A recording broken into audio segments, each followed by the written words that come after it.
Hello everyone, welcome to the Prime Coding channel. I am Aditya Mishra and today we're gonna solve this TCS NQT Shift 1 which comes on 29th of April 2024. Before going to that, if you're preparing for TCS NQT exams or any on-campus placement exams, it would be the best place for you. So make sure that you have subscribed the channel and like this video. Let's move forward with the solution. So it is like this shift is it is equivalent to the 26th April 2024 shift 2. So there's not like partiality, both the questions have a same level. So let's see how we can solve this question. The first question was pretty easy, as of now you have figured it out. Given an array, given an integer, we need to find the sum of values of that table. Okay, so we have given the input 10 and the output should look like 50, and in the explanation it was written that we should create a table and perform and calculate the sum of each of the multiplication result, which means you have given an n. Okay, you need to multiply it each and every number which is present between 1 to n, which 1 to 10, and you need to find the sum of them. Great. So as you can see, 10 into 1 gives 10, 10 into 2 gives 20, 10 into 3 gives 30, 10 into 40, 50, and in the last you need to perform the sum and get 550 as a result. Guys, make sure that what question is asking, you need to return the result or you need to print the result. According to that, you just do. Otherwise, you will get the runtime error or some few others error in the exam. Fine. So it was a very easy question. You just need to take an input using this, and msum will store the sum and will iterate from 1 till n plus 1 because it's exclude the last element, this for loop in Python, and msum will store the sum, will calculate the sum, cumulative sum, with whom just n into I. That's it. N into I means I will increment it, and incremented value of I will be multiplied with the n. That's it. It works. It works fine. And you just need to print that sum. Okay, so solution was very easy. So time complexity would be order of n because we are just iterating once over the array over the range of 1 to n, and the space complexity would be constant because we are not taking any other special space. So this question was very easy in the pretty straightforward also. Let's move to the second question. It was a question which is a bit tricky because I saw the mixed reviews. Like many people were able to submit the brute force approach, or many of the people were not able to solve or not able to submit the question using this brute force approach. So in this video, I will discuss both the approach. Fine. So if you have liked this video till now, please give a subscribe, hit a subscribe button and like this video because it motivates me in lot many ways. So let's move to the another question. As you can see, what we have is given an array, okay, and an integer k. Fine. We need to find the maximum element in each of the contiguous subarray. Fine. So what do you mean by subarray? Contiguous subarray. Contiguous subarray is an array which is a part of an array which has all elements in a uniform index. Like the element can be 471, 716, but it can't be 273. Fine, it should be in order. So you need to find that particular subarrays. From that subarrays, you need to take out the maximum element and store it somewhere and return it, that particular array. That is the whole sum about the question. As you can see, the explanation states. Let's hop into the explanation. We have the first window, k is in window, 247, like if k is 4, you need to take the 4 sizes window. In this is 3, so we'll take a 3 size window, and that 247. What is the maximum value? Maximum value is 7. You just need to append it into the answer. Okay, so as you can see, 7 has been appended here. Now, in the second, you just see we have hopped one index. Now 471 is in another window. In that, the maximum element is 7, and we have again appended into the answer. Fine. Now, similar to this, we need to hop it to the next index and find the maximum element from the k window. Fine. As you can see, I have written the explanation in a great form so that we can figure it out when our for loop should stop and what type of equation we can form to stop our for loop or to run the another for loop inside that. So very first for loop need, like you can see, you can't run your for loop from 0 to n because after 3 index, you will get an index out of bound error. For that, you can just see what we can do is we can write n minus k. n minus k, which mean is, in this case, n value is 6 and 6 minus 3 will give us 3, which means you need to run your first loop from 0 to 3, or I would say from 0 to 4, because last value has been excluded. So it will just run from 0 to 3. In C++ and Java, you can directly write the for loop. Fine. And in the second loop, you need to run the second loop, which is a J loop, from ith location to I plus kth location, so that the window can be formed. In this case, if your I is at 0th location and you need to run your jth pointer till 2, so that you have a window of 3 elements. Great. Similar to this, what I have told you right now, we'll write same thing into the code, not a new thing. I will also encourage you, whatever you are trying to think, you just need to write it into the code.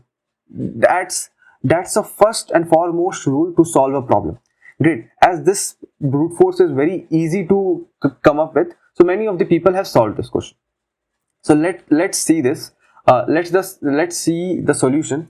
As you can see the input, guys, as the input is a space separated value, and it will be the two line. First will be the array elements, another will be the k. So for that, I have used an int map int input. It will easily take the space separated value and create a list for you. Fine. And C++ Java, it's a very straightforward line to write. You will find the code into my description. You just head over the C++ code I have written. They have provided a link of a GitHub. You just go towards it. You will get all codes, brute force, optimal, everything in that GitHub folder. So just have a look. And in this case, you can see map int input, it will take the space separated value, and k, it will take the input. If in some case, it might be the question comes to you, which is asking you to take an input in a string, and it is also given in a space separated value. So instead of this int, you just replace it with a str. It will take a string input. Okay, so I hope I have covered both the input formats in this. So k equivalent to int or input, you need to take it. Now you just need to call the function. In that, simple, you need to initialize an array to store the result, and you need to run from n till k. N minus k will be the range of your full iteration. The first loop should go plus 1, which means we can exclude the last one, and we have an appropriate range. Great. In that, what I did is I've initialized the maximum as a very first element, and as our j loop is going on, like from I to I plus k it will go, I will store the maximum element, and after the j loop, I will put the max element that we came across into the answer, and in the last, I just return the answer. What this means, Aditya, star answer?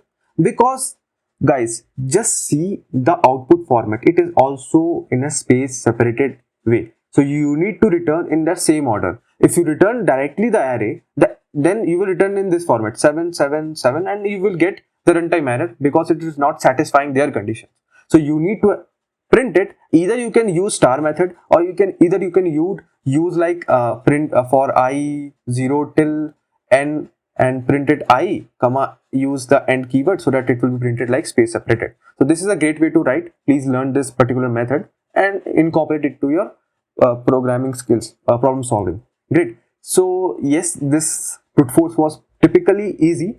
So what will the time complexity? Time complexity will be order of n square, because might be the k value is equivalent to the n value. So in that case, you need to read the array twice. Then the time complexity become order of n square, and the space complexity would be order of n. As we can ignore the space complexity because question asks us to create an array and return it. So, but for a learning purpose, I will take it as an order of n. Otherwise, it's in constant space. Yes. Now, let's hop to the optimal solution. Optimal solution, before going to it, let's write the particular array that we have: 4, 2, 4, 7, 1, 6, 3. Great. Just think, guys, what all goals that we need to perform. First goal is we need something so that we always point over the maximum element of a window. Great. First thing we need to do that. And the other is we need to have the window size, window of k elements. Is it? These two goals we need to perform. Just look into the Bible of problem solving, which is a data structures and algorithm. In that, Do you think we have a data structure which can help us to perform these goals? I think yes. We have a heap concept. You might know this heap concept as priority queue or min heap or max heap many more if you have studied this in your second or third year. Is it? Now, how we can use this data structure into it? Yes guys, I can feel you that you might not be able to think that much if you not solve heap or priority queue question till now, but after this video you can solve any of the heap question now. Fine, because I will create an in-depth solution. So heap is a thing which will internally store as a tree. Every element is stored as a tree, and the very first root of the tree will be stored the maximum one, or I would say in the layman terms, it stores in an array which is sorted as a descending order. Like this array would be sorted as 7 6 4 1 3, like that, like 7 6 7 6 4, like that, in a descending order. Great.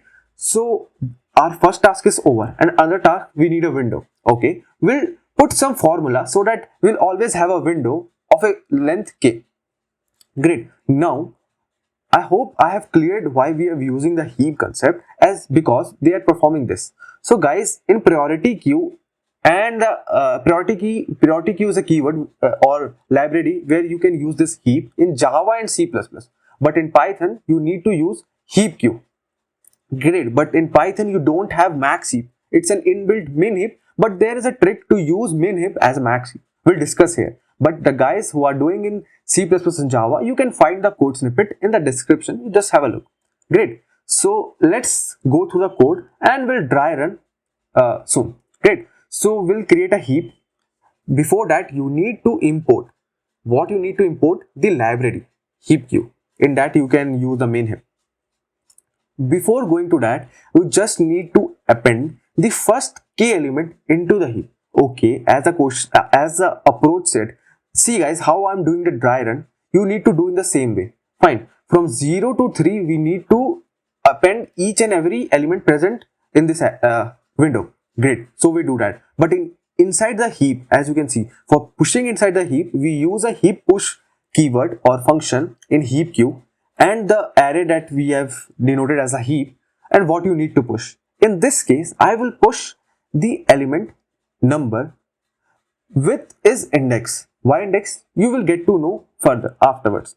So in this case, after this loop ends, our heap will look like -7, like you can see minus. Why minus? Because if the maximum on the maximum number 1000 is a maximum positive number, if you put negative sign, it will be the minimum number, it will be the max minimum number, large minimum number. Great. So we did this logic into the main heap to create it as a max heap. So -3 and the index value. What is the index value here? Just write 1 2 3 4 5. So what is the maximum index value is? Index value is 2. You just need to do that.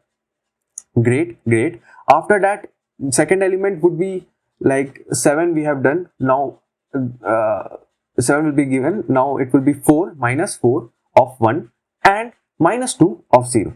Great, fantastic. For first 3 iteration, your array heap will be look like this, where the first element is pointing to the max element as we have this goal. Great. Now we need to append the answer, because from every window, every k window, we need to append the maximum element. Okay, great. So I have an answer where we need to append the maximum element. As you can see, I'm using a negative symbol which makes negative number as a positive. So 7 has been appended because the first k elements, or first window, we got the maximum element is 7. Fine, great. Now what you need to do is from k to n, you need to have a for loop. Okay, I have. Now heap push, what it will do? It will push the element into the heap. Fine. So let's write a loop. Like I will do it every each step so that it will fix into your mind. Like if this type of similar question comes into an another shift, you will able to solve all the question. So I equivalent to 4 at the fourth, like at the 3rd index. Okay, because I k values in this case is 3. What happen is heap will push the current element. Okay, so at 3rd index, what we have? We have 1. So our heap will look like this: -2 0 and -1 3. Great.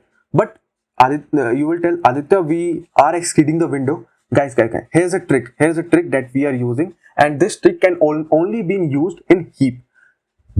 Fine. And you see why we are using this while loop. This is the trick.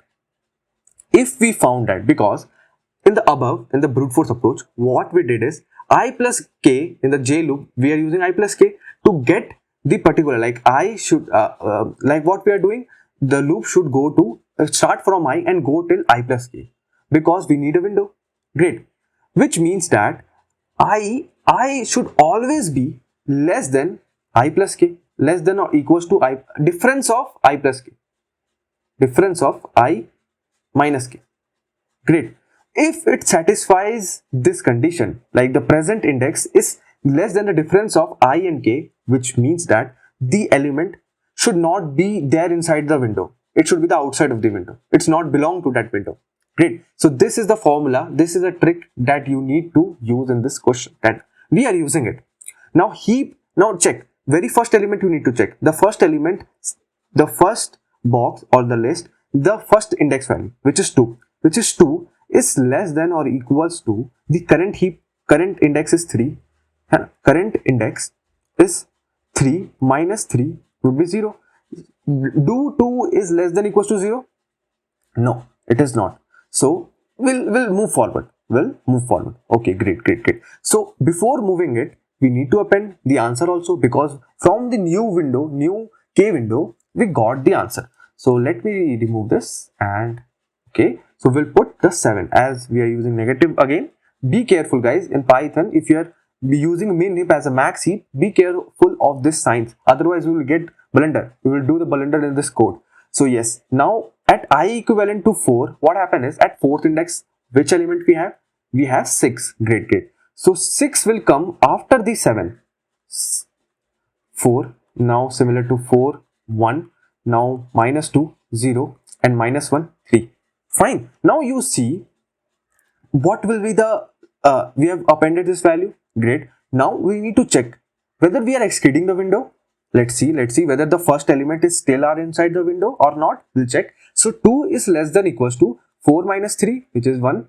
Is that? No. Which means this greater element or topmost element is still inside this, inside the window. It is not being outside the window. Great. Now I equivalent to 5. At I equivalent to 5th index, what we have, as we have reached to the very last value, so it will be minus 7 comma 2, minus 6 comma 4, and minus 4 comma 1. What is the last value? Last value, I guess it is 3. Yeah, it is 3. So it will be minus 3 comma 5 and minus 2 comma 0, and what we have is minus 1 comma 3. Great. Now what happen is, now this while will do the magic here. This while, oh, what happened?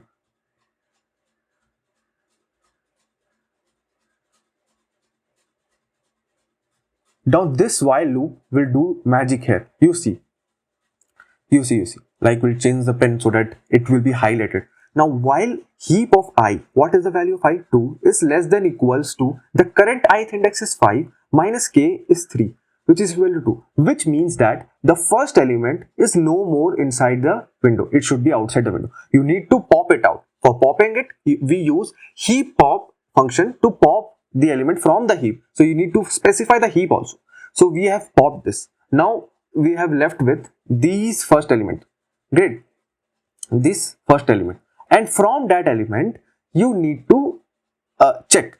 From this, you need to check 4. Okay, 4 is less than equivalent to 5 minus k. 5 minus k. What is the k value, guys? 3. So it would be 2.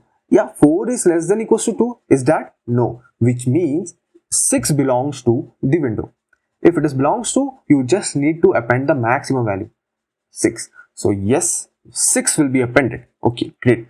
And where's the answer we have created? And 7 again, and 6 we have appended.